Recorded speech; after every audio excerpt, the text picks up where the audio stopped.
are now streaming. 1 minute till broadcast.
We are now streaming and broadcasting.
We're going to get started in just a moment. We got to let our live stream begin.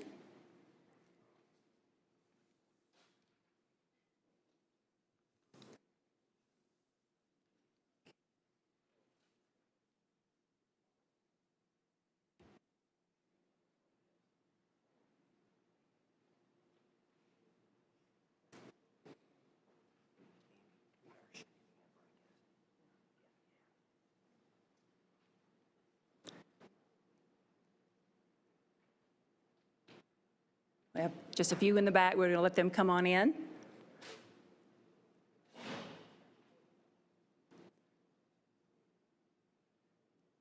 Okay. Well, good evening, everyone. Thank you so much for joining us tonight for our soil and property testing public information meeting. As well as those watching at home, we are live streaming not only through the city's website, but on Durham Television Network, as well as the city's Facebook, Twitter, and YouTube channels. So welcome everyone joining us virtually and in person. My name is Amy Blalock. I am with our communications department, and I am here to give you just a quick rundown of how tonight's meeting will go, so you have your expectations of who's going to speak to you. Okay, we have 4 speakers lined up this evening that are going to talk to you. First is going to be Deputy City Manager Keith Chadwell. After him, we're going to have Durham Parks and Recreation Director Wade Walcutt come up and speak with you. And following him will be Mid-Atlantic Associates President Darin McClure. Mid-Atlantic Associates is the environmental assessment consultant that the city has hired. And finally, our final speaker is going to be Durham County Public Health Director Rodney Jenkins. After all four speakers are done, if you have questions, we have a microphone set up here on the floor. We invite you to come to the microphone and ask your questions at that time. Or if you prefer to have one-on-one conversations, we actually have state and local public health officials outside in the lobby who will be happy to speak with you. And so without further ado, Deputy City Manager Keith Chadwell.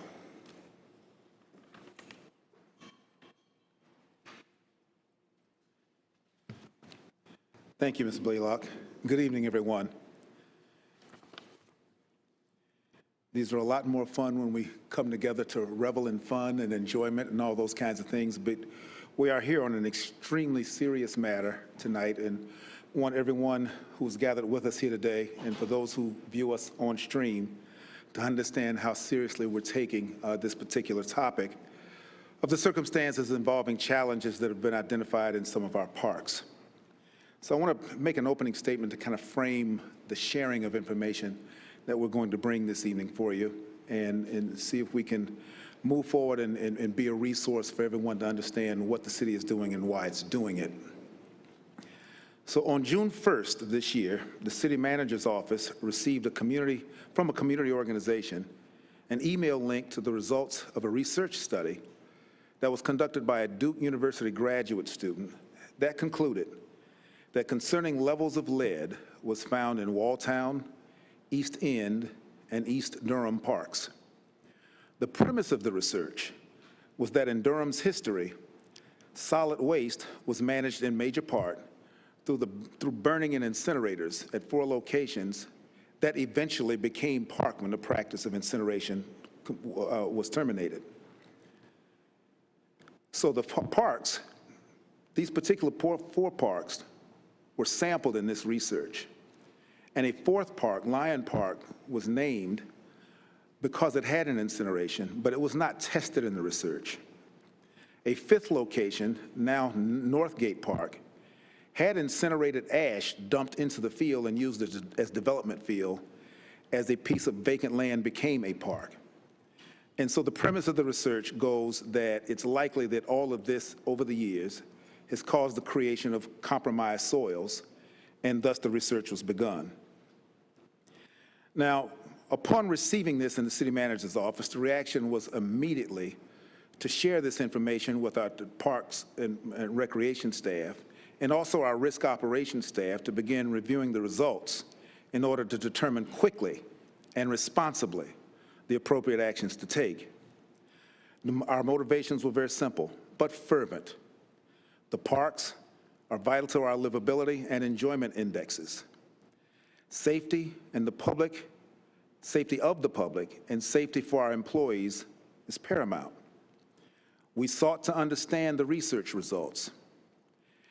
Therefore, a consultation took place with officials from Duke University who supervised the research. We were able to learn that there were valuable research results involved in this work. And this work is continuing to go through academic and scientific rigor. Continuing on this journey of understanding, we sought quickly to associate ourselves with the sources of the prevailing science of this situation to inform the city's actions of response. So without compromise to health and safety, we want to be certain that the steps that we take to continue in this journey will be used so we'll have an opportunity to keep these valued facilities in a space where they can be used. Within about 3 weeks of the discovery, consultations were made with Mid-Atlantic and Associates, who you'll hear from this evening, with leaders from the Durham County Public Health Department, from the State of North Carolina Department of Environmental Quality, and the State Department of Health and Human Services. I wish to point out that Mid-Atlantic is a premier organization in this part of the country in the area of hazardous material management and is a DEQ certified organization. The City of Durham has several years of experience in working with Mid-Atlantic, and they've been involved in many Durham developments, including the materials management as the Golden Belt complex was renovated. By June 19th, Mid-Atlantic was officially under contract with the city to begin work of responding to this situation. So what about this response? A large rush of information has been released on this since it became known. We want to have clarity around our decisions and why we're making them. Notwithstanding everything that has been shared, the most common reaction, almost regardless of the perspective that has come to the fore, is that additional testing with certified laboratory-based analysis is needed to conclusively direct any needed actions of remediations. Mid-Atlantic has already begun the work necessary to carry this out. Testing will take place in all 5 of the parks that have been named. And we will do another session like this when the testing results are ready and share that with the public. Also, you're aware that we've decided to keep the parks open during the testing. In a moment, our Director of Parks and Recreation will go over why this choice was made. And we believe that information that comes to the fore as the other presenters come forward this evening will also shed some light on this decision. And so before I bring up Mr. Walcutt, let me share something that's very important to us. Beyond the importance of the health and safety that motivates us in this issue, keeping the public informed on this is not only a duty, but it's a value to which we are totally committed. We've created website opportunities. We're going to create all kinds of media and social media kinds of outlets to keep everyone posted on what we do, how we do it, and when we do it. And we're going to continue throughout to have a spirit of collaboration to get us through all of this and see if we can, as a community, defeat this challenge.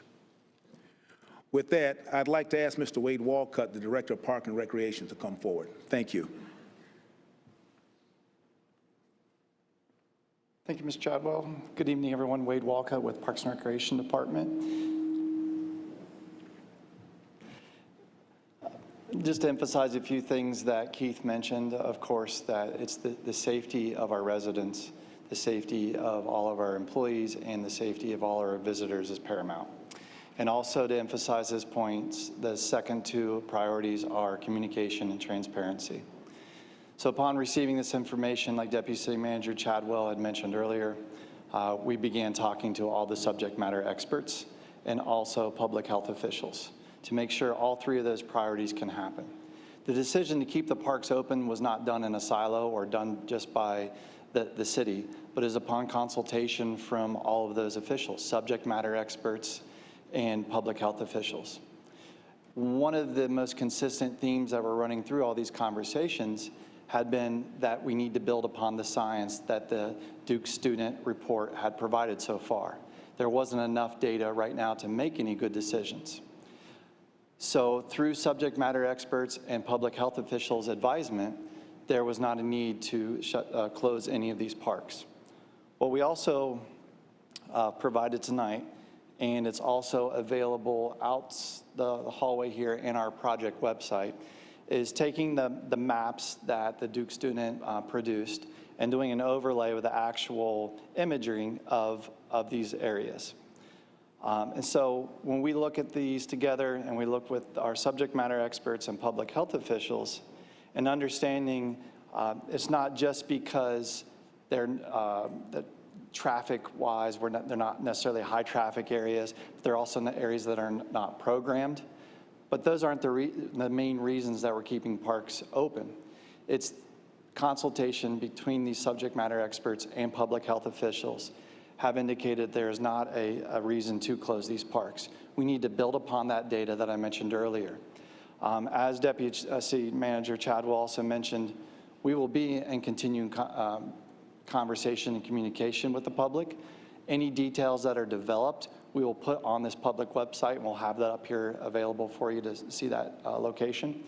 We'll again communicate that out through the website, through social media, and we'll have another meeting just like this. So when folks have the time to produce more data, to build upon the data that the students started, we'll be transparent with that. If action steps need to be taken, that's what we'll do, and you'll be informed along the way. but just wanted to go through quickly. You can see the overlay here. Again, you can have a better view if you can't see it that well in the hallway, but also on our public website of the Walltown area, the East End Park, and East Durham. I'll go back. You can see the East Durham park here. The area that you'll see with a red dot in it, that is an enclosed area. That's the former sign and signal shop on that area as well. It's closed off. So I just wanted to point that particular amenity out in that park. And this is the East Durham Park. Again, these are overlays from what the students' report already provided, and we just put the imagery there for points of reference for everyone. Up next, we've got Darin McClure with Mid-Atlantic to talk through some of the next steps and the details that his firm will produce.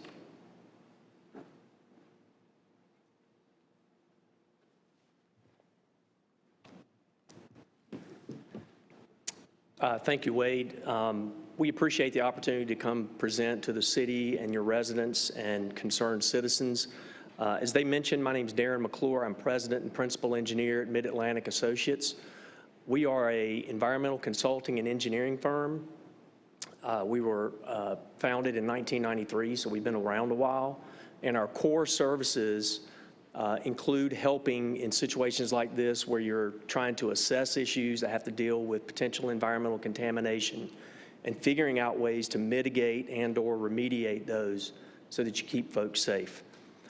Our staff consists of professional engineers, professional geologists, a toxicologist, and also other environmental specialists. As stated earlier, we were brought in to assist the city. There are other professionals, there are public health professionals, and DEQ, the Department of Environmental Quality, in determining what we needed to do to build on the screening efforts that were done in the Duke study so that the team in concert could make good decisions going forward. And I think Wade stressed that very adequately. What I've been asked to talk about is, what are the next steps? How do you take what Duke did and build on it and develop data so that you can make informed decisions? So what I want to do is kind of briefly explain where we're at and where we're going. We've developed a draft work plan that outlines the next steps, and that work plan has gone in to the Inactive Hazardous Sites branch of the Department of Environmental Quality for their review and their comment. Once we get comments back from that and everybody's in an agreement as to the work plan itself, that work plan will be implemented. So what I'm going to go over real quickly is what's in the draft work plan, which is obviously subject to change once these comments come in, but I'm going to kind of walk you through what the plans are. As others have alluded to, the East End, Walltown, and East Durham parks were the ones that were assessed in the Duke study. And in that study, using a XRF device, they identified areas where it suggested that soil had lead concentrations in excess of 400 parts per million. And 400 parts per million is an EPA-established screening level that indicates as long as concentrations remain below that screening level, it's safe for use in a residential park area. So our work plan for the East End, Walltown, and East Durham parks entails going back to the locations in the Duke study which exhibited or suggested lead concentrations over 280 parts per million. And we're going to go back in with an XRF. We're going to collect data with that device, but then we're also going to supplement that with actual laboratory data from the soil in those spots. Now, some of you may ask, if the standard is 400, why are you addressing areas 280 and above? If you look at the data from XRF devices, depending on the moisture in the soil, an XRF can sometimes give you falsely low readings. So depending on that moisture content, you may actually get a lower reading than what's actually in the soil. And studies suggest that that number is anywhere from 20 to 30% low. So what we've done is we've taken 70%, or about 30% less, of EPA screening level, which is 280 parts per million, and those are the areas that we're going to go back and address. We're going to go back, and also we're going to take select samples from areas that were less than 280 parts per million. And the reason we're doing that is, again, to try to validate what Duke did, but also to make sure we've got good spatial coverage at each of the parks. And also, those locations will be based on their location in the park, the amount of traffic that they have, and the concentrations that were detected in the Duke study. At each location, we're going to be clearing off about a 6 by 6 inch area. We're going to clear vegetation. We're going to take our readings with the XRF device, and then we'll collect our soil samples. At other select locations, and this is a DEQ recommendation, we're going to be collecting samples at depth, which will be about a foot below land surface. The surface samples are going to be collected at about a ½ inch, where you would expect exposure to occur, but we're also going to get samples at depth in select locations just to make sure we're getting a good representation of the entire soil column. Now, at Lyon and Northgate parks, both of those parks were not included in the Duke study, but they did suggest that it might be a good idea to go take a look at those. What we're going to do there is we're going to grid off those parks, and our sample locations will be at about a 350 to 400 square meter grid. And we're going to go to those locations, and we're going to collect, again, we're going to collect XRF data using the XRF device. And at any location where the XRF device shows a suggested lead concentration over 280 parts per million, we're going to collect not only a surface sample at about a ½ inch, but we're going to go down a foot and collect a sample at a foot at any of those locations. So the actual number of samples that will be taken at Lyons and Northgate is a little bit unknown right now, and it'll all be driven on what the XRF tells us when we're out in the field. One other thing we're going to be doing at Lyon and Northgate is about 10% of all the samples that give us suggested readings below 280, we're also going to collect a sample there, a surface sample, and submit that for laboratory analysis. All of this will be done under an approved work plan that's been reviewed and commented on by DEQ. There'll be appropriate quality control, quality assurance measures, all of those. I don't want to bore you with those, but they're all laid out in the work plan, and they're all stipulated in EPA standard operating procedures. So all that'll be laid out in the work plan. Once we receive the data, we'll be compiling a report, and even during that time, we'll be working with the City of Durham, DEQ, public health officials to understand what it means to start formulating what are our next steps. You may be thinking, okay, what's your timing on this? Timing in general terms, we think we can be out in the field collecting data within a week to 2 weeks after we get an approved work plan. We're estimating that the entire data collection effort is going to take about 7 to 10 days, and that's going to be weather dependent. As I spoke to earlier, XRF readings can be somewhat tricky if you've got high moisture levels in the soil, so we can't go out there if we're in a rainy period, so we may have to dodge that, particularly this time of year. But ideally, 7 to 10 days we'll have the data collected. It'll be off to the lab. We expect lab results about 5 to 10 days after that, and then even during that period, we'll be compiling it. So that's kind of the Reader's Digest version of where we're going. I guess now we'll turn it over to our public health official to address some other issues.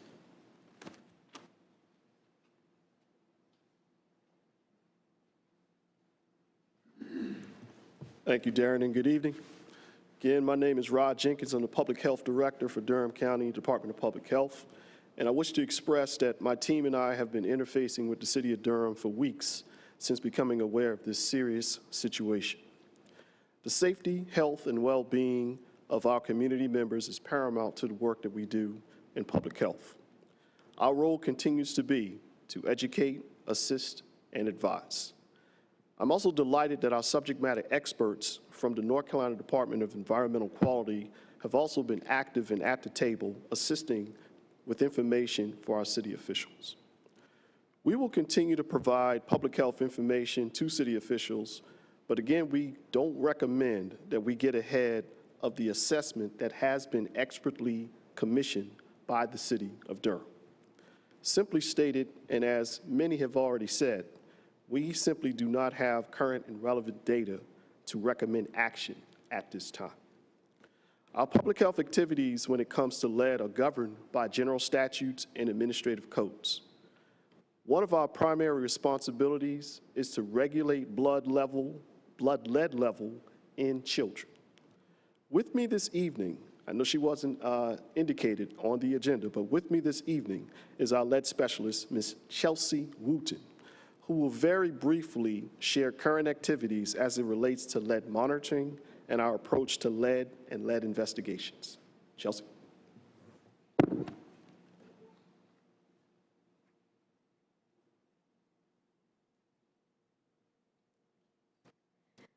Good evening. My name is Chelsea Wooten. I am an environmental health specialist with Durham County Public Health. Right now, my current role is lead and childhood poisoning investigations for children under the age of 6 and pregnant women. Currently, we have about 8 to 10 investigations that we are working on. A lot of those are throughout the city of Durham, so it's not in one area in particular. Any investigations that we have had around these parks, we have identified that there have been lead hazards found. However, they were all identified at homes. We have not been able to identify that any child has regularly visited any of these parks to where we would need to do an investigation and say, hey, we have found any lead hazards here. With our investigations, a lot of this is dependent on accessibility. And we want to be able to determine what the child's accessibility is to the areas that have been identified. And right now, we do not know what those hazards are, but that's why we are also doing these investigations to figure out how we can identify them and identify what those areas are and if they are accessible to kids. In the meantime, until we have those results, we definitely recommend a no-shoe policy in the house if the children are outside in these play areas. Remove their shoes before they enter into the home, just so we do not track any possible lead dust that could be present. Washing children's hands before any meals, before entering into the home, and before meals as well. So we just want to make sure that they are practicing hand washing as well as removing their shoes. I think that's it. Thank you. Thank you very much. And again, we look forward to answering additional questions and concerns that you may have. We are fortunate to have Mr. Pierre Lawfer with North Carolina Department of Environmental Quality, great friends to public health, and we certainly want to give him an opportunity to speak if he so chooses. If not, he'll be available for any questions that may come up. This time, we'll turn it back over to Amy. Okay, so that concludes all the formal remarks tonight. So now we're ready to open it up to any questions you may have that were perhaps not answered. If you would like, you are invited to come to the microphone here to my left, and you can pose a question to our subject matter experts that are here. Hello, everyone. Thank you so much for coming. This is directed to any one of you which would like to answer this question. I'm going to go ahead and give you a brief unpack of myself. I went to the 3rd grade at Lyon Park, and then I went to 4th, 5th, and 6th grade at Moorhead. So Lyon Park was where I grew up as a kid. I'm 57 years old. All right? So my question is, the Army Reserve, the city of Durham sold that to the Army, and they're stuck with it up there. They tried to sell it, but the people that they was going to sell it to didn't get it. I wonder why. And for anybody that want to answer this question, how would you feel if someone is trying to kill you, in your face? You know what I'm saying? All my life over there at the park, in that park where that ball was rolling down and I'm picking it up, I was led to believe I was having fun. But the city of Durham knew about that. It was being burnt, stuff right there in Lyon Park. and you sold it to the Army, and now they can't get rid of it. Okay? So, and you say 3 weeks, you've been working with it for weeks. You say 1 week, June 1st, you knew about it. But you didn't tell us until 3 weeks later. And you say you've been knowing about it for weeks. Why we didn't deserve, why y'all didn't tell us about it? If stuff was already there. It was already there.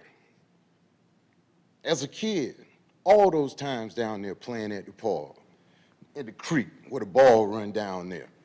They call that groundwater. And you remember, if you play from sun up to sundown, you're gonna get thirsty. So we'll go to that water fountain. And we got ash on there. And now I'm old enough and I understand why that water fountain looked like that. Using groundwater for us to drink out of as a kid.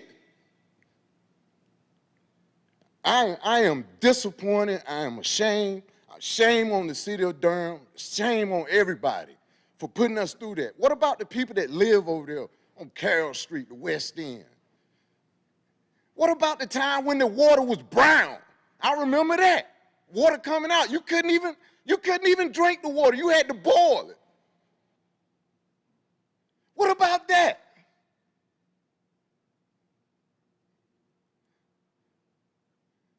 We betrayed, man. Y'all betrayed us. Y'all tried to kill us and they didn't even tell us about it.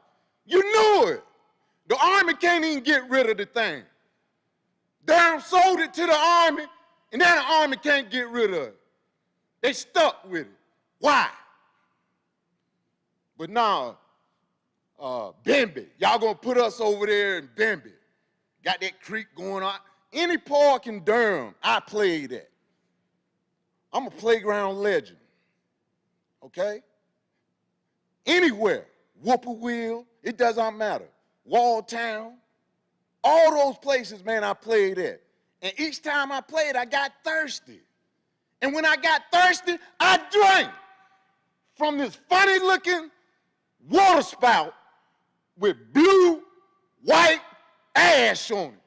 And that's groundwater from the park. You look at it.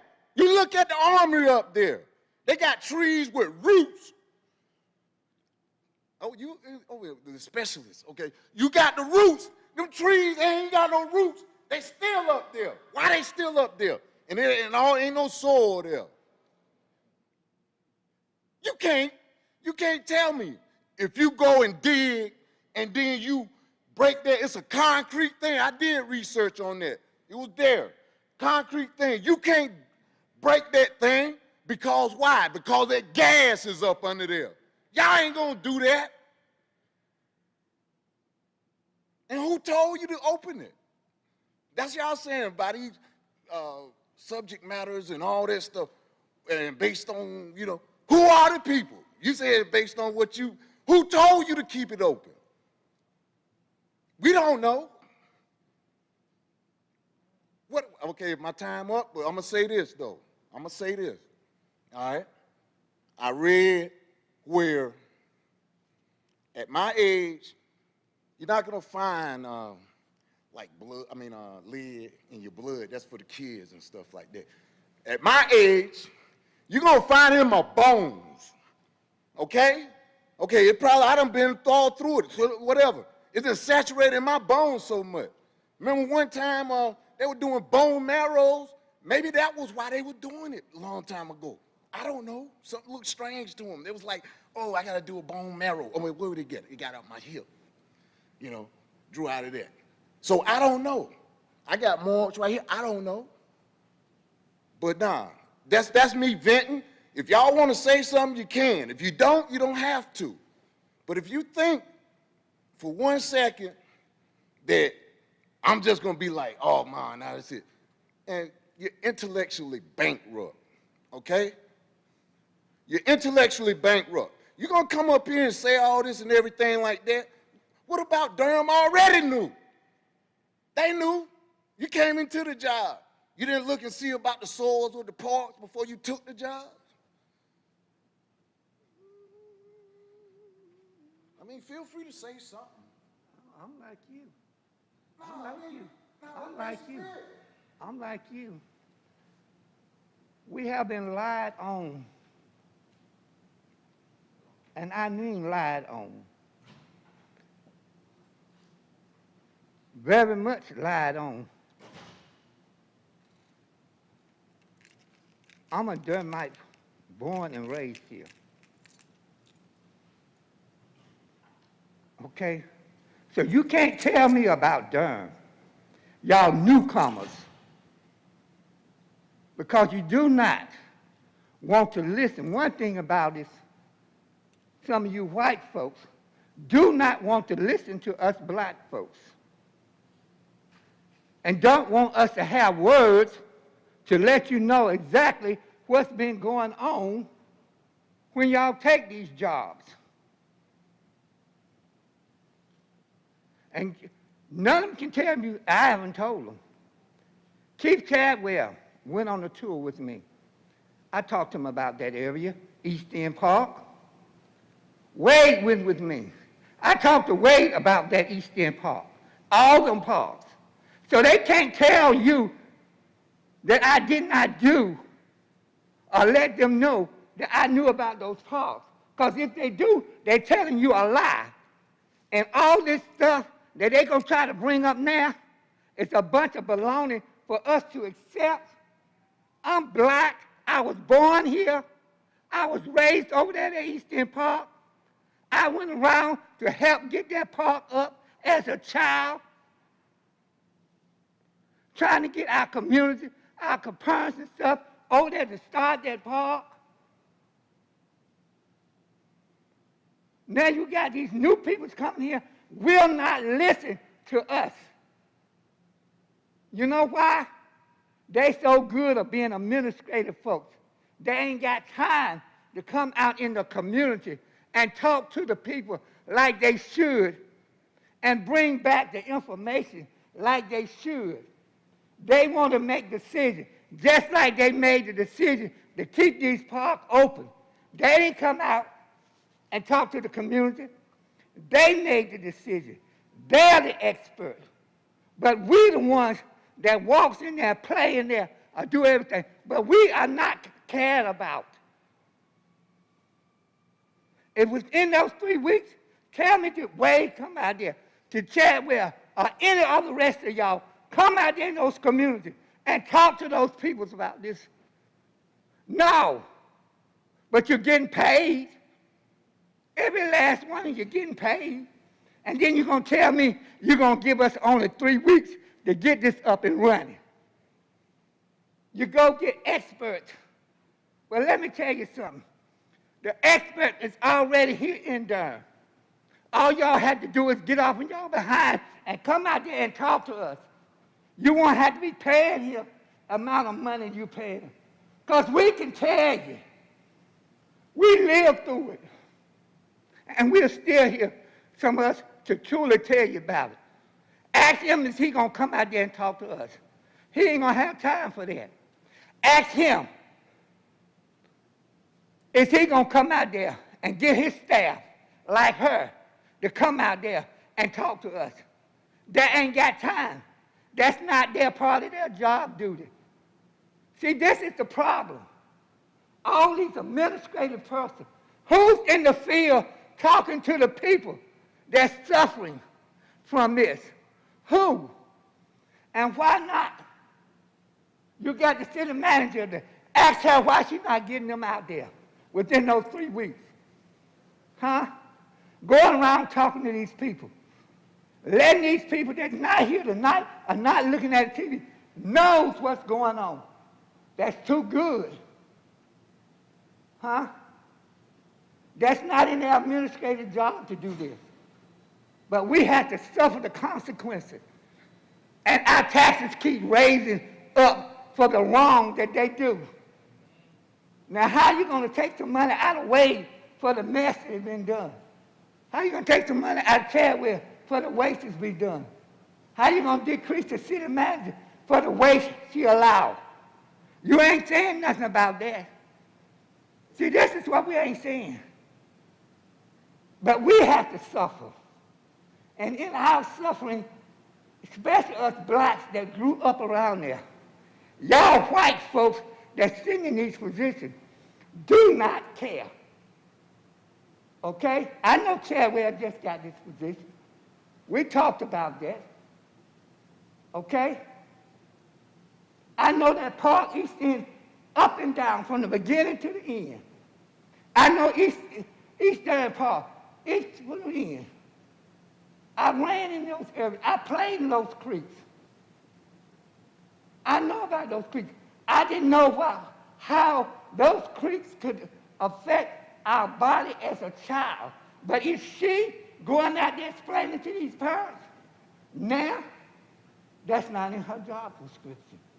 And it won't be in her job description because she's an administrative person. See, this is the problem that y'all don't see. All those kids that's still going out there playing, how many parents know actually you have been out there and said to these parents, be careful with your child. When your child come into the house, make sure, just like you just said, they take off their shoes, they dust down their clothes, they wash their hands. That's too good for y'all to get out here and do that. Because guess what? It's going to cause you to do some work that you're not ready to do.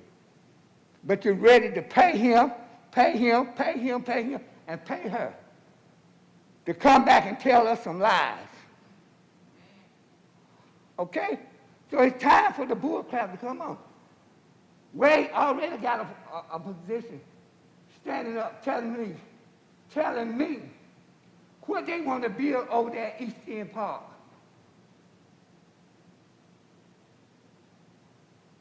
Question him about how many folks in the community he went out there and talked to. He went out there and talked to none. You know why? Because that's not in his job description. So if it's not in his job description, he's not going to make Mary to go out there because it's not in Mary's job description. And Mary white too. So I'm just letting you know. So you're talking about putting people in the street where it needs to be. Their changes can be about to help our people.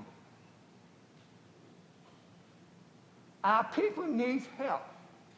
And they do not need you all to sit around here and come up with this bull crap.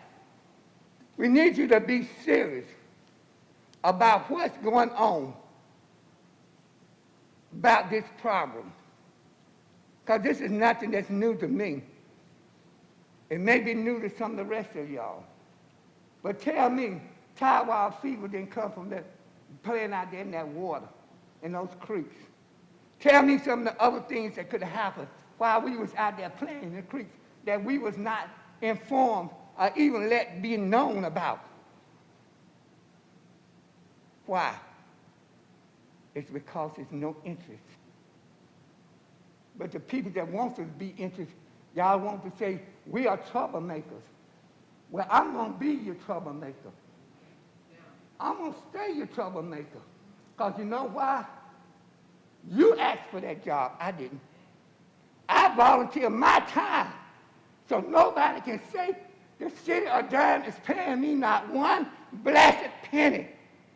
Because I'm not asking for it. I'm asking for y'all to get off of y'all remedy and get on y'all history and get out there and help do the work. Stop all these nonprofit organizations coming in here getting the money and ain't getting out there doing the work. It's work to be done out there. And you all can do it. And this should not be no 6 weeks going on and stop. Because if you're talking about 5, what about the rest of the parks? You're talking about building up over there on East End and East Durham. What about those? What about that building that's still sitting over there that's contaminated? Huh? What about that building?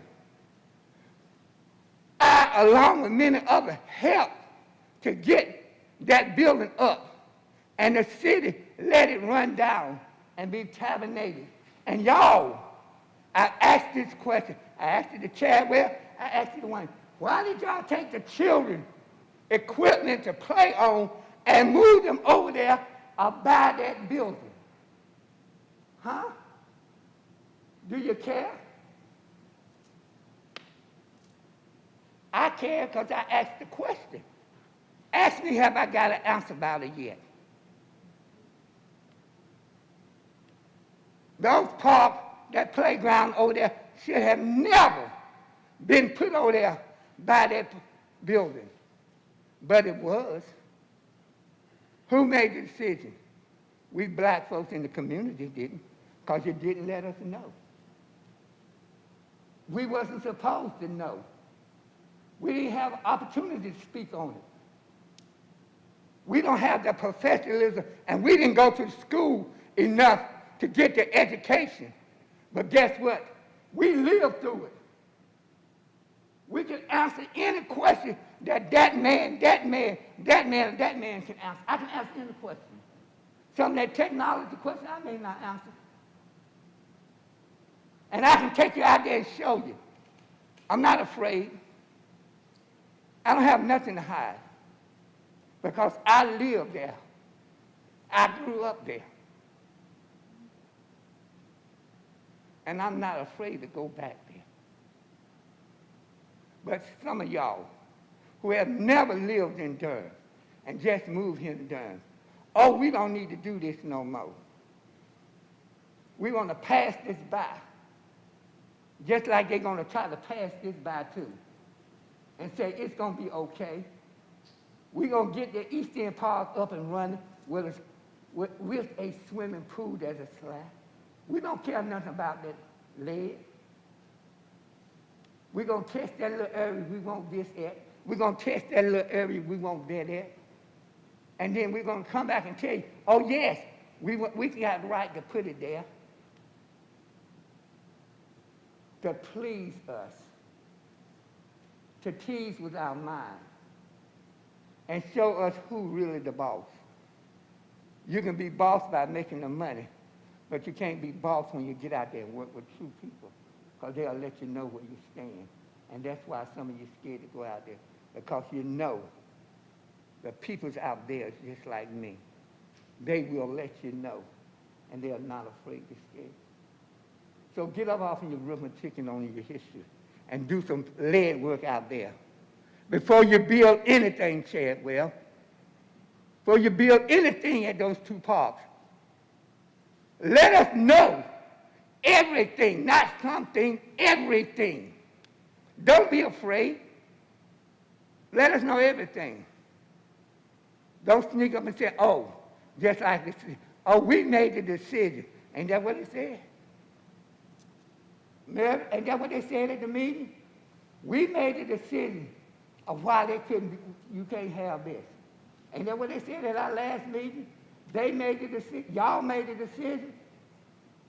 Oh, you don't forget? That they asked you all why they couldn't have this, and y'all said, we made the decision. See, this is what we get.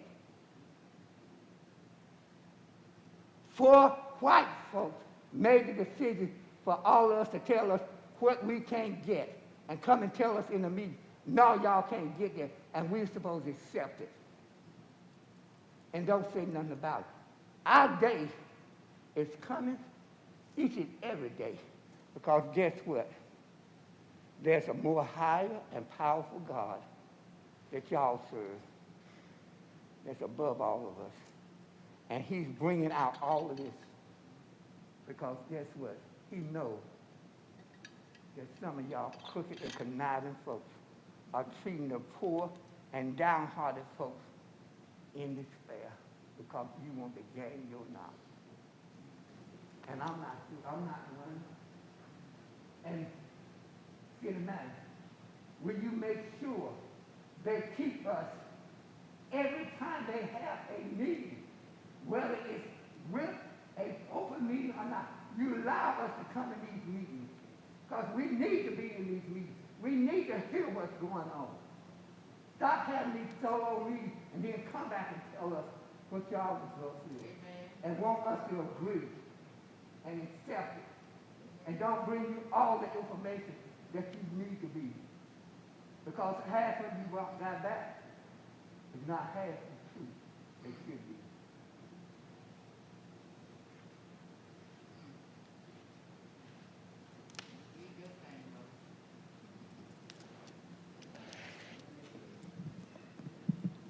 Good evening, everyone. My name is Jesse Huddleston. Transparently, I live in Lyon Park on Kent Street. I wear a lot of different hats that feel relevant. I am on the board of the Pauli Murray Center for History and Social Justice, which is on Carroll Street, which has been mentioned. I also work at Duke in the Office of Durham and Community Affairs, and do a lot of work in neighborhoods and housing. We have connections in Walltown and Lyon Park. I think the specific question that I have, I'll state it, offer some context, and then state it again, is directed to you, Keith, around community engagement and a desire for us to learn from this and see what does it look like to improve proactive, transparent communication. From my estimation and understanding, Duke certainly has responsibility in this as well. The Nicholas School of the Environment, their research team, and the correspondence with Parks and Rec to access these spaces, get permission to do the research. And I wish at that point there would have been some activation to say, sure, you can access these areas. Can you tell us more about your plans for engaging impacted neighborhoods with these results? Just so we can establish what could be happening. What would it look like to see Parks and Rec partner with neighborhood improvement services, general services, other entities that are set up to do that kind of work. As a neighbor in Lyon Park, I've worked with Keep Durham Beautiful, I've worked with general services, I've worked with different parts of general services, and particularly arts and culture, to coordinate different kinds of canvassing efforts and programming. So I know that it does happen and it can happen. And for whatever reason, it didn't happen this time. And my sense is that if it had happened months ago, and some key stakeholders who are rooted in the neighborhoods, much like the two people that just spoke, if they had been involved and included, we might not be here today.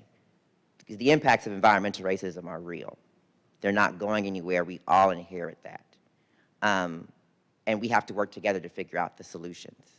And I think it's a lot easier to figure those solutions out when there are regular spaces where people can vent their frustrations about what's going on in their neighborhoods, and we can communicate that. And I'm hopeful that that will continue to happen in the weeks and months to come. So again, my question, since there wasn't a channel where Parks and Rec stakeholders activated Constance to then activate district coordinators or people who are in these recreation centers who know folks, I'm just curious, what are the primary or secondary channels that you all are going to be able to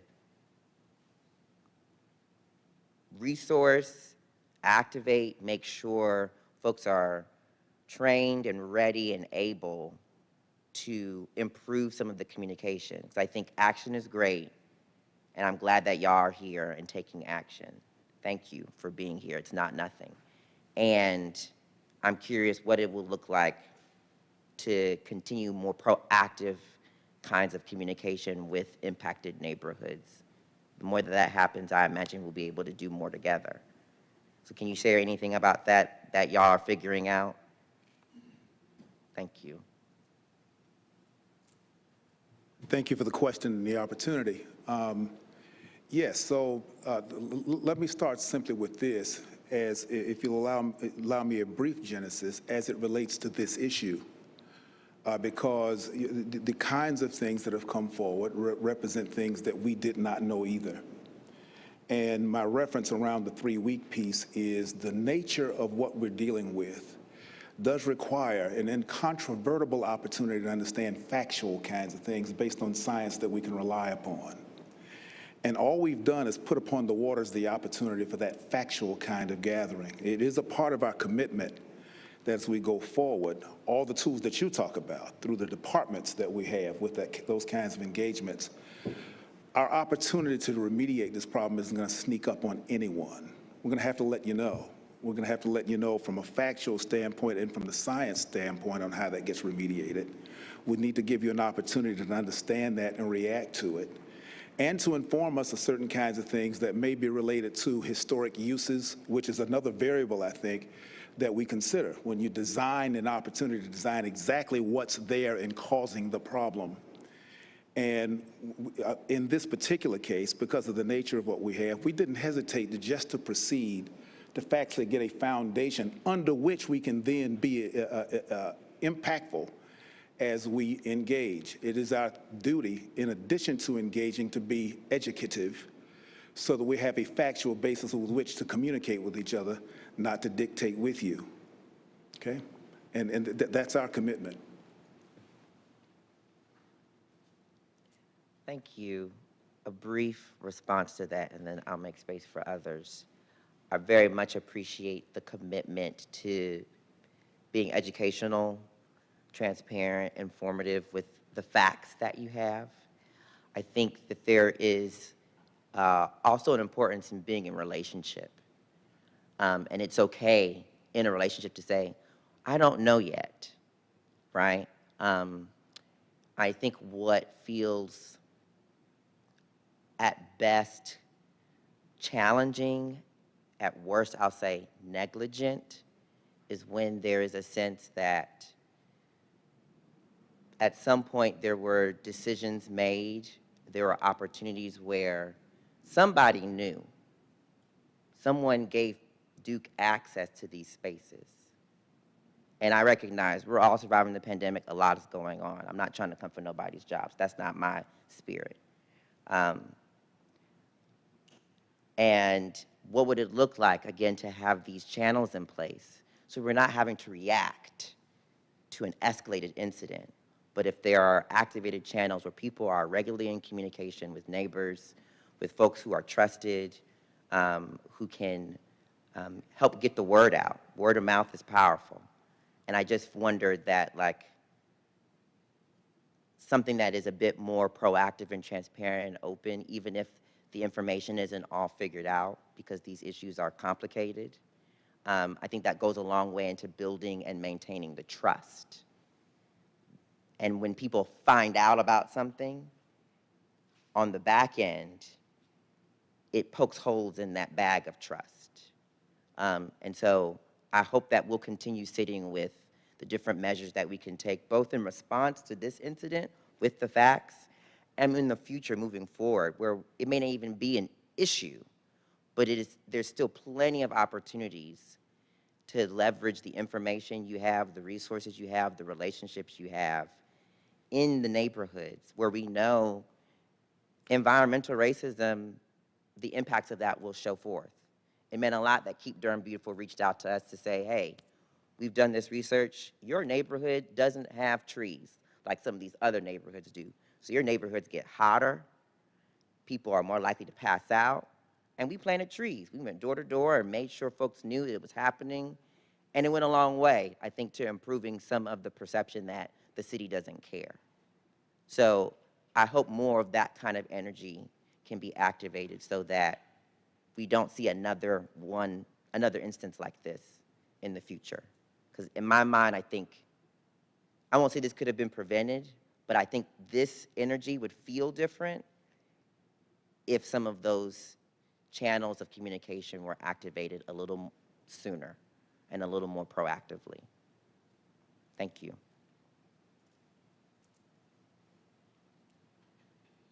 Good evening. Mighty quiet in here. Thank you, Mr. Chambers, Mr. Chadwell, Mid-Region, for your presentation, the Health Department inclusive. Those who have a pen, I want you to write this down, because this is very important. Environmental Law Report, 29 ELR, .20540. It was a judicial decree that came out of the United States Eastern District Court before Judge Richard B. Kellum. I had a 3-year-old grandson in Portsmouth, Virginia, who died from high lead elevation. Very beautiful kid. I went to the federal court. The Black Concerned Citizens, Washington Park, Portsmouth, Virginia, a redevelopment, public redevelopment housing. We sued the people that the responsible parties under this decree. I still have copies of it. It won't take but a dime to drop it here in North Carolina. After going through the consultants and the engineers, telling us the same story that I heard here today, the judge decided that they wasn't efficient enough to deal with the lead removal situation that we face in Portsmouth, Virginia. They relocated 350 of us, families.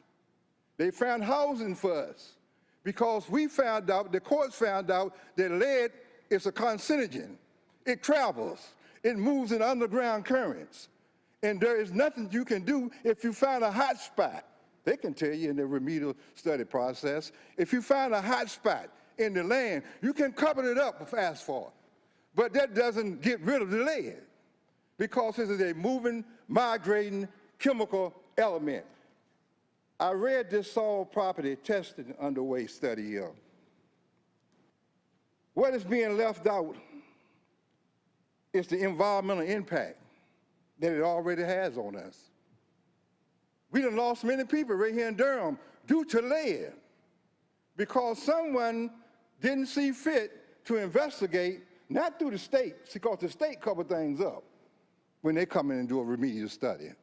And these contractors, they jumps on these issues with no intention of the health and the safety development of the community. They're about money. They're about money.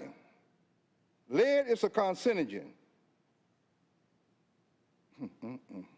It causes cancer. It is a chemical substance or element that degrades the human body to the point that it causes brain damage. And with us concerned, our concern here in Durham right now is the elevated levels that have already did damage to the learning abilities of our children. Once our children go to school and they've been affected by lead, you say, well, they can't retain nothing. So eventually, they think themselves as being a slow student. I'm gonna put it plain out. They leave the school system. You put them on the street, they end up in the prison industry because someone in the city never didn't see fit enough to investigate not one child, sister. We want all our children who are on these lead-based before they, what is this thing they call a XRF reading device. We want some reading, all right. We want some blood studies done on our children who are under 6 within 7 and 10 days, as he said the study takes. We want to find out how many of our children been affected by this lead. There will be no cover-up. I will go to the federal court right here in Durham, North Carolina, Raleigh, and I'll file the same petition that got 350 families moved, because we are asking for these colleges to give us some lawyers to represent us. We can't represent ourselves. I've already told you I'm going to court, so you can look for that.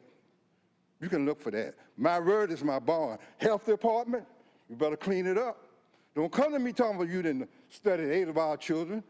8 out of this population, white and black, Mexican, you only found 8 children to bring into the health department? Come on, man. We know better than that. This remedial study of the soil, the remedy to remove lead and to correct the elevated basis that lead foundation is built on. We want a qualified study. I'm saying that we need more than one independent contractor.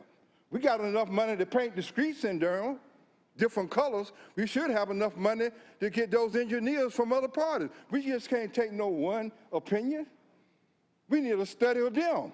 What is your rate? What is your rate of being correct in your analysis?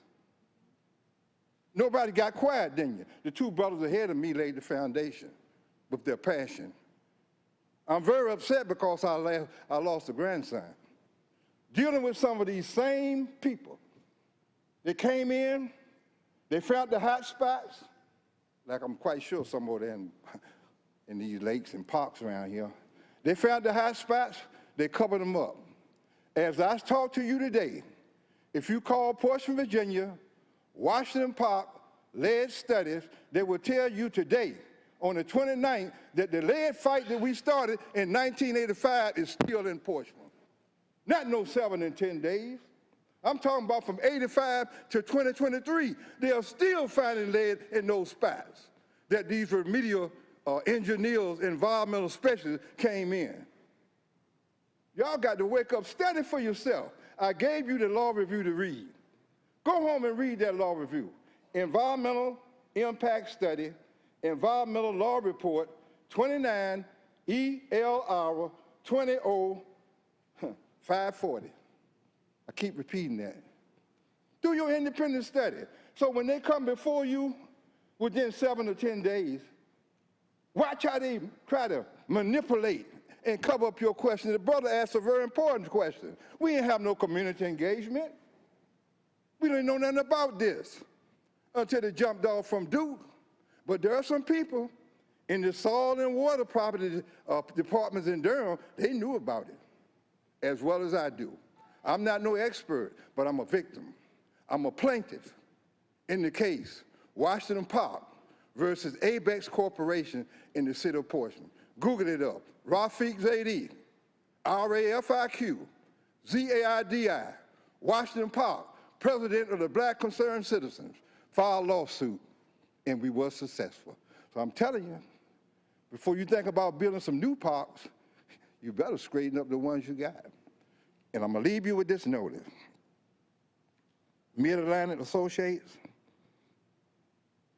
if you want to come in and be a part of the conspiracy to cover up this issue, then well be it. We can't stop you. We can't stop you just like we can't stop scared developers. This is a money thing. They pays off these city officials to come forward and to give us their spiel. We're not going for it no more. And it ain't no fun. It ain't no fun. I'm not talking about a weapon neither. It ain't no fun when the rabbit got the gun. It ain't no fun. So you can play, make, and try to pussyfoot, hoodwink, and bojingle us with this issue. You may lose your jobs, sister. We want the name of those people, not no confidential information. Give us a name of those students, those children that you have found less elevated blood lead levels in. You just can't come before us and tell us no anything to get paid. We're not falling for this no more. The buck stops here. I'm going to sue every one of you personally, and it don't cost me a dime, because like I told the lawyer there, I can do it in farmer's purpose. All I have is food stamps and Social Security. You can't get a damn dime out of me. But I can tear you up in them courts. I can burn you up, have you running and sending me all kind of information under the Freedom of Information Act. And wear you out. And how you want to resign from political office like some other people around here want to do. You can't sleep on this matter. Black, white, Latino, Mexican, our children are involved. Lead affects all. It has no impartiality. And it travels. If it's in Willow Springs or Duke Springs or wherever it's at, it's an already traveled across the city of Durham. Have guns will travel. And I'm gonna leave you on this note on why I'm so passionate about this, other than my grandson. There's a white female singer, Western. Most of y'all already know her. Her name is Wilson. Laney Wilson. She said, my heart, like a truck. You know this song. My heart is like a truck. It's a Western. I've been drugged through the mud too long. You're not going to drag no more of my children through the mud. If this is my last battle, as I stand before Durham, I will fight you to the nail. starting tonight. We want documentation every 7 days with immediate community engagement, starting from day 1. Don't wait till you get to day 10 and create a document like SCAD did. We want it now. We want our children being sent to the health department who have lived in that area. I don't care how much it costs. We want them tested. We don't want them to end up like my 3-year-old grandson, dead from other causes. I think it's time for me to sit down and say too much. I didn't say it too much. As a matter of fact, I may tip my card. So if you plan on doing harm to me, come on with it. And you better be ready. Because this is one of my last fights, this lead fight. The health department, we want more to you than coming up and telling us that you're waiting on the conclusive outcome. We want you on that now.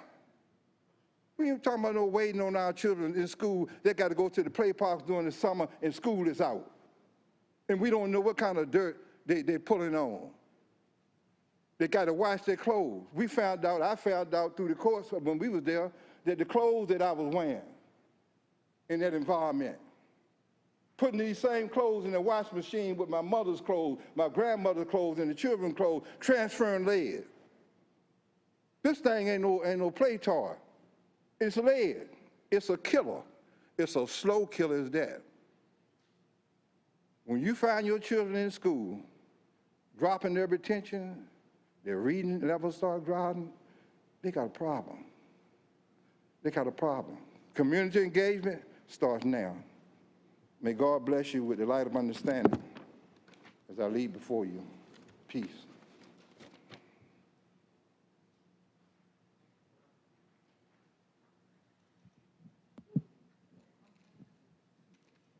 Hi, my name is Sherry Zan Rosenthal.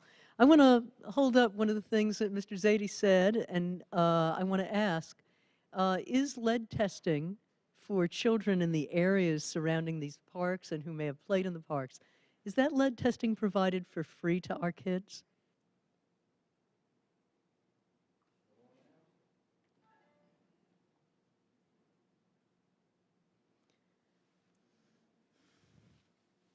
I will say, again, we are not moving until we know conclusively. We receive, and the rest of my experts, correct me if I'm wrong, but if we receive information from the state indicating that there are high blood levels inside a child, then we are alerted from the state. We contact that child, and we contact that family, and then we make sure that we test them, and we will test them for free. Boy, that's really not what I asked. So let's take it this way. When a child or where a parent brings a child in and says, I'd like to know if my child has high levels of lead, is that testing that our health department does? No. The health department doesn't provide blood testing for kids? Blood tests are normally done at pediatric offices for children. Interesting. So who does do lead testing for children, and how would the parents who have kids who've been playing in these parks know if their kids have high lead levels? What should they do? They should seek their pediatricians and have their children tested. And so, Keith, Mr. Chadwell, is there communication going out into the neighborhoods where it's likely that kids played in these parks to tell them how they can get their kids' blood levels tested for lead?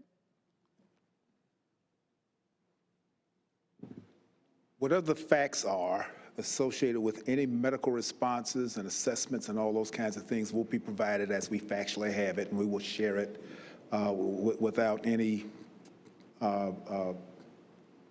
aberrant deviations from the truth and the facts on it. Well, you see, I don't find that to be straightforward, because it seems to me that we already know from the testing that's been done that there are high levels of lead near children's play areas, and that part of the understanding of the data and how serious it is and what the public response should be would be having the children tested. And so these are often parents who don't have very many resources. And so what I would love to have as an answer is that the city of Durham has looked into it and has set up a way that without charge, parents can bring their children in that they believe have been often at these parks and get them proactively tested. Wouldn't that make some sense? Yeah, I'm not here to win arguments of any kind. Oh, The no, point I'm just trying to get our hang in there with kids me, to be hang in there safe. with me. All I'm saying is, as this moves serially, an important part and a premise in your sharing has to do with the efficacy of what about the lead that's been discovered and what's factual about that, that it would have an opportunity to rise to the level that it would cause the necessity for testing outside of something that's speculative at this point. I'm not disputing anything about that, what parents are. As a city official, I don't say grace over the public health apparatus. I can advocate for it, I can understand it, and whatever it does to the advantage of supporting this, we're going to provide and share that. Well, okay, I'll just say that I think these are city parks and that the city probably had property records a long time before you and I served that would tell us that there were incinerators here and that now we know for sure that there are hot spots of high lead where kids play. And so I've just shared my opinion that we should be proactive and not wait a long time, that we should be proactive now in trying to protect kids. As another question, it seems to me that incinerators burn all sorts of things, not just lead-containing things, and that there are other hazards. So has this environmental firm been hired only to look at lead? And what about, I'd like to ask the gentleman from Mid-Atlantic, Darin, what other hazards might be in the soils and in the water, because there is, right through Walltown Park, you can see hot spots of lead where Ellerby Creek flows right through there. And it makes sense that then Ellerby Creek would have picked up other contaminants, because certainly we have PCBs and all kinds of things that are incinerated. So do you know anything about what often happens or contaminants that result in the ash from incinerators? Let's start with that question. Well, you do make a good point that we don't know what was incinerated at these things. At the present time, what we're addressing is what has been brought to our attention, which is the lead. Now, the hard thing about assessing any site in an urban environment is a lot of contaminants are ubiquitous. In other words, you're going to find them everywhere. You're in an urban environment where you've got air pollution, where you've got disposition of contaminants, where you've got contaminants that are flowing from one site to another. So that's very hard to answer. I will say in our discussions with the city, we have talked about the fact that some additional historical research will probably need to be done during this process. And if something comes to light that leads us to believe there are other contaminants that we need to look at, we'll look at them. But right now we're focusing on what's been found, what this screening data told us, and how we can address that. Well, we already know that lead is also ubiquitous, and yet we have very high levels in at least the 3 parks that have been tested by the Duke team. Keith, what's the city's plan to find out what other contaminants are there? Chromium, PCBs, other things that would result from the burning of household waste.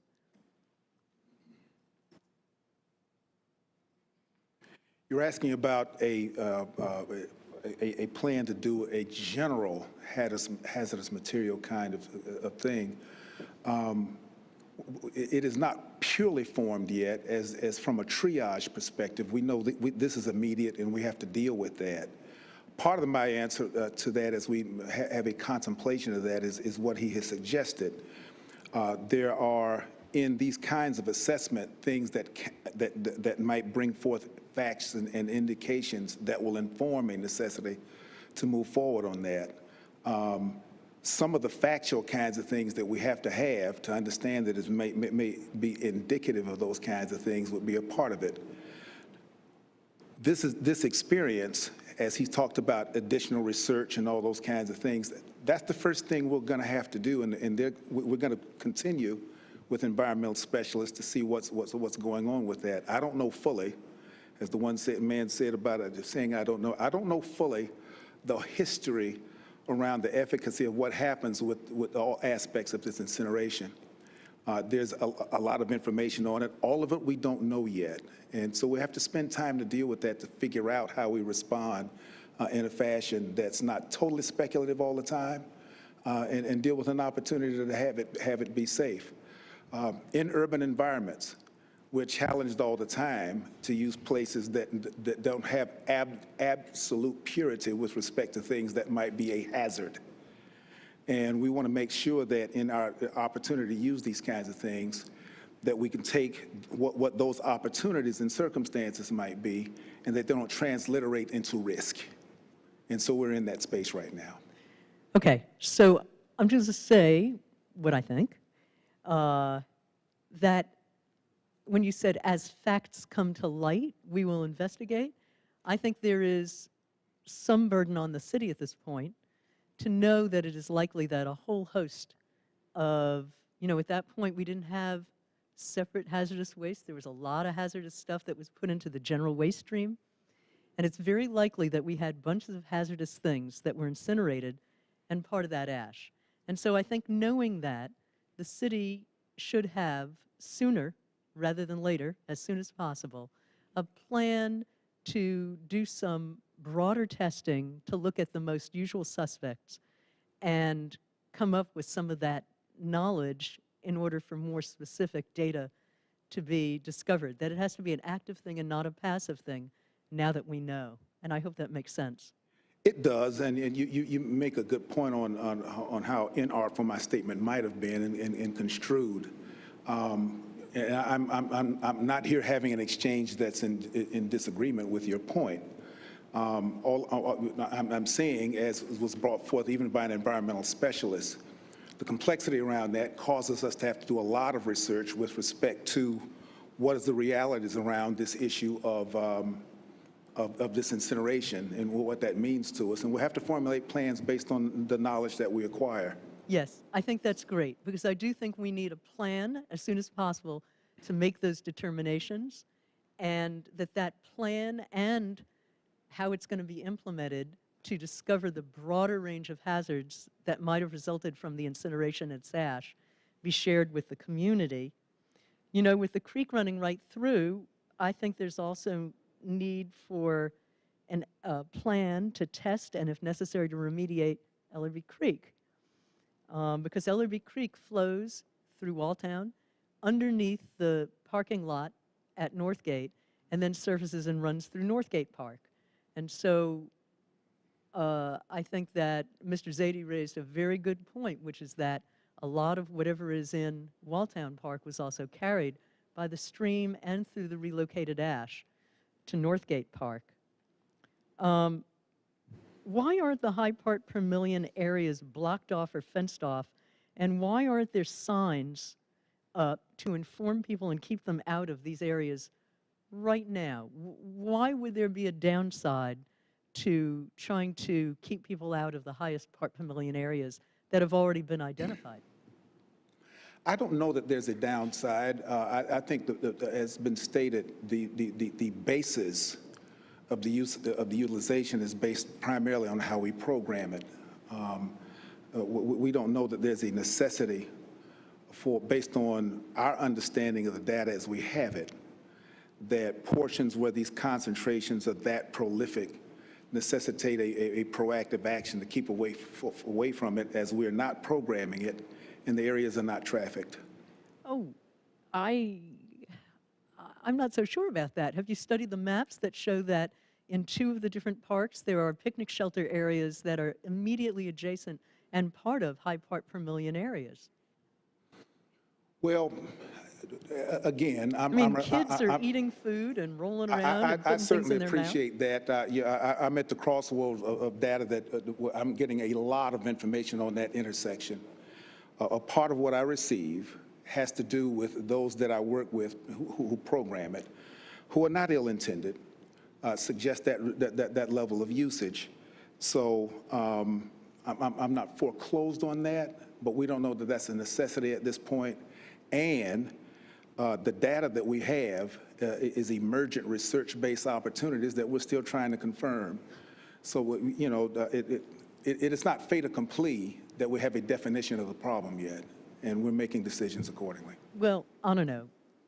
I'm a layperson in this. I would just say that we As am know I. that there are no safe levels of lead for children, that it really affects their neurology and their behavior, and that we really don't have a downside to taking the hot spots and trying to fence them off or remediate so that the best we can, kids aren't continuing to be exposed to it. Because, you know, when children are playing, they're close to the ground, they're breathing the dust that they kick up, they're getting it all over their hands, and especially with young kids, their hands are always going to their mouths. So I'm not sure why we wouldn't be rather safe than potentially exposing these kids In the to spirit lead. of the concept of engagement that's been proffered, I hear and understand your point.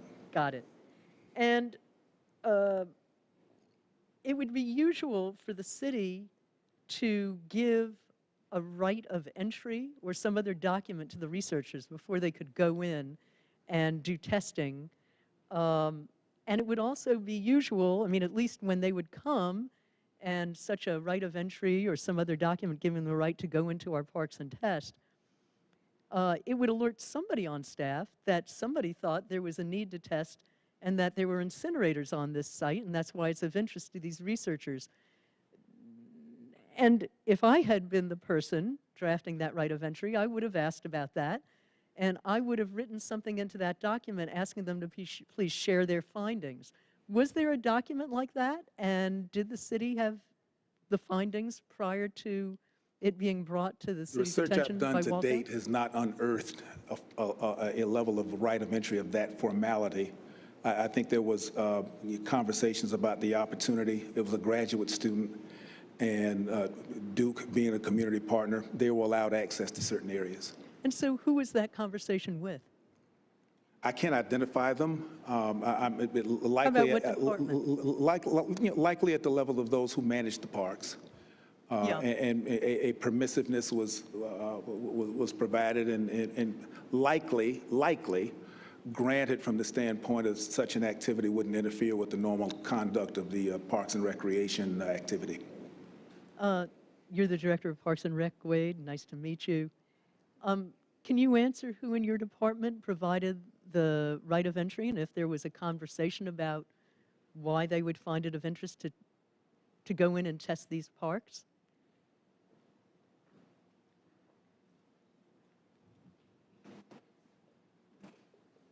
The Duke officials reached out to staff, I believe it's Tom Dawson and Robert Jennings, and it was an email exchange and saying yes, and we would like to be aware of that information and keep us posted along the way.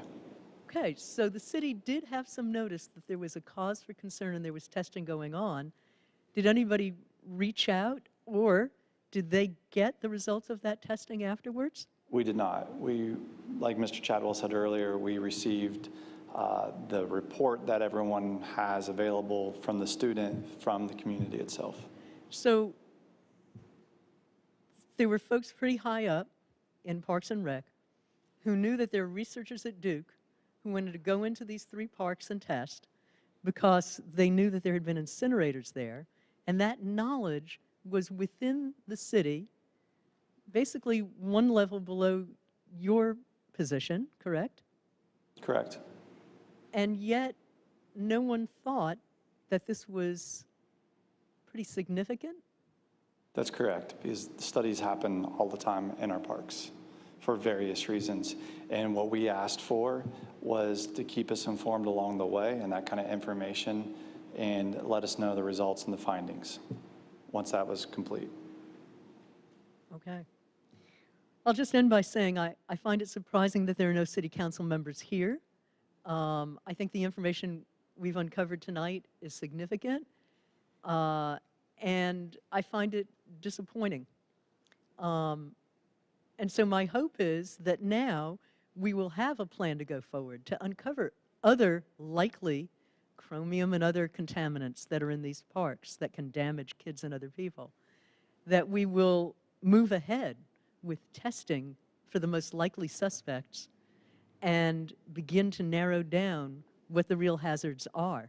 That we will test the water in Ellerby Creek and begin to understand what kind of remediation should happen. And that the community will be informed every step of the way. Thank you.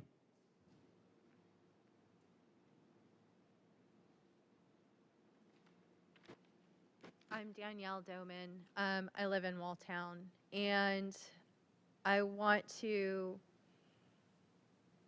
thank the people who have come before me who shared their personal stories, which are really difficult to hear, but it's really important that we hear them and internalize them and remember them. And I thank you all for sharing those very private and personal stories. I have a few, I guess, additions to Ms. Rosenthal's points that she made. First, to go back to the point about what's communicated on the Parks and Rec website, on the site that y'all put up this week, about the higher level, the risky levels of lead in the parks being in areas of low traffic. That directly contradicts what's in the Duke report that says the very reason the lead levels, which are sometimes triple and higher, in Walltown Park, the highest areas are triple the safe levels. They are in the basketball court area, they're by the horseshoe pits, and then there are a few spots at other places around the park. Those are not low traffic areas. And the signs that we found in the park, it's great that they're finally up. The signs say, does anyone know what they say? Soil testing underway. As a parent of a young child, if I saw those in the park, I would assume it had something to do with landscaping or fertilizing. I would not imagine that there was lead testing. I would not imagine that my child was playing in the area or possibly yards from something that could change the course of their lives forever. There's a QR code on those signs. There's no indication of lead. There's no indication that the risk is now and the risk is already known. It's insufficient. We have to let the community know, let people who are frequenting the park know that the risk exists, because every time journalists from our community go out there and talk with parents at these parks, they're breaking the news to these parents out there with toddlers and elementary school kids. Parents don't know, and community sessions like this are, I guess, a start, 30 days after finding out. But imagine if we could do something like this in the parks, in our neighborhoods. We take the vast resources and expertise of public health and we put on a testing event in our neighborhoods. We have to do more. And there's no wall around these parks. The incinerators blew smoke, cinder, and ash far beyond the boundaries of the park. Do I know that? No, it wasn't included in the research so far. But shouldn't the city have a responsibility to test in the residential areas that surround the parks and keep testing outside the boundaries of those parks until we know, okay, these areas are safe? Because at our homes and in the apartments, our kids are playing there. We're gardening there. The risk is not contained in the parks.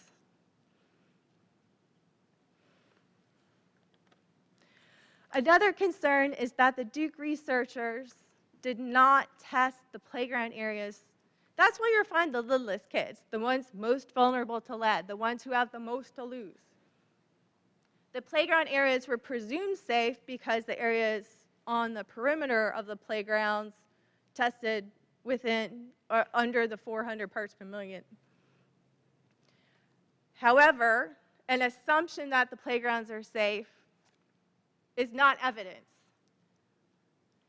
And I understand from the communication from the consultants that the playgrounds are not being included for testing. So I deeply urge, as the work plan is going under review by DEQ, that you consider both testing for additional contaminants besides lead, like arsenic and mercury. And also, if you're going to test, just test the whole park. Why would you leave out the area that could potentially do the most damage? Finally, to echo what other community members said, like Jesse Huddleston before me, we really urge additional and timely outreach to community. Work with us. We're not the enemy. We're not adversaries. We want to work together. We want to know what's happening in every mundane detail. We want to help be a part of the decisions about if the parks are closed or if certain areas are closed.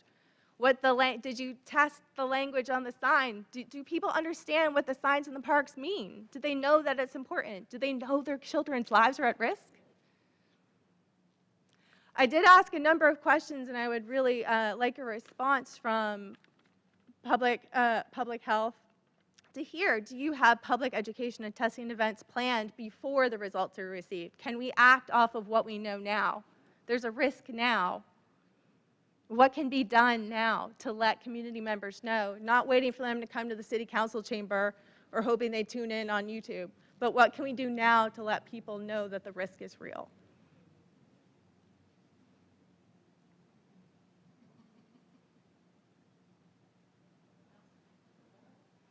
Director Jenkins?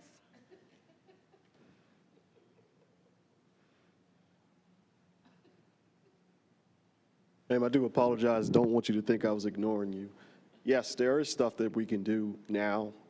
At the same time, again, as said previously, we did not want to get ahead of the assessment that was being done. However, from a public health education perspective, we've already put up the website. We don't have a problem doing outreach to different communities. We wanted to ensure that, again, this was the first step in doing it. Of course, working in conjunction with city officials, we just wanted to make sure that we didn't get ahead of them. But for the most part, this is what we do in public health, so we don't have a problem providing that education. I really encourage you to come to our communities. Please come now. Don't wait. It's not a one and done. This has to be repeated because we know education alone isn't sufficient. It has to be education plus resources that are accessible to people. We're really counting on you and your leadership. Thank you.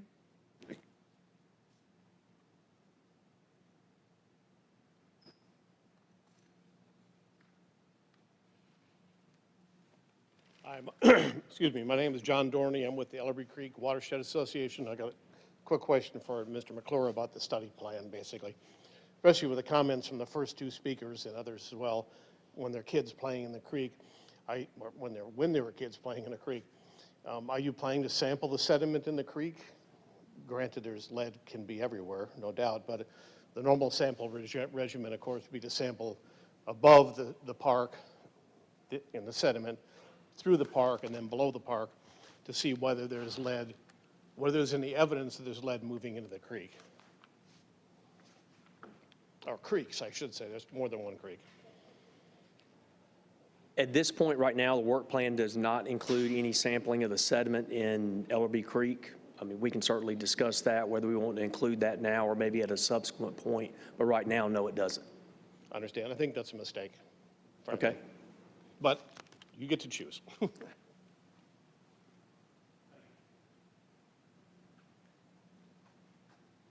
Okay, so there's no other speakers or anyone who has any additional questions? If that's the case, then that concludes tonight's meeting. We do have public health officials outside at the table, so if you would like to stop by and speak with them, they're available to chat with you one-on-one. We thank everyone that came down tonight, as well as our viewers at home. Have a great evening.